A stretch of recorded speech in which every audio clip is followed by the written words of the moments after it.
কৈ আছে আপোনালোকে ভিডিঅ'টো স্কিপ নকৰি পুৰা ভিডিঅ'টো মনোযোগ সহকাৰে শুনিব। সিদ্ধাৰ্থ শৰ্মা হৈছে one and only manager of Zubeen Garg signs 10 to 12 years যিমান দূৰ মই জানো। তেখেতক প্ৰথম সাক্ষাৎ হৈছিলে মোৰ 2015 চনত আৰু তেতিয়াৰে পৰাই এতিয়া যেনেকৈ চৰ্চা চলি আছে তেখেত এগৰাকী অভদ্ৰ অসভ্য মানুহ, তাত মোৰ কোনো ধৰণৰ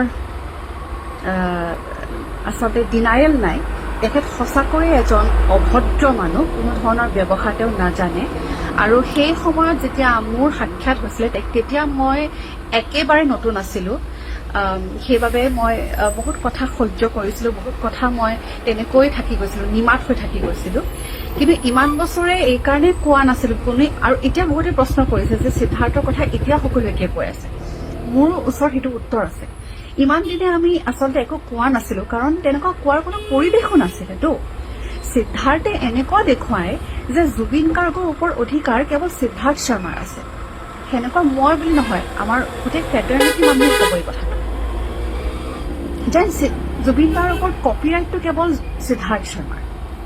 আৰু এনেকুৱাকে দেখুৱাব, এটা সময়ত আমিও ভাবিবলৈ বাধ্য হলো যে বাহ, ইমান পজেচিভ, ইমান তেওঁ এগ্ৰেছিভ জুবিন দাৰ প্ৰতি।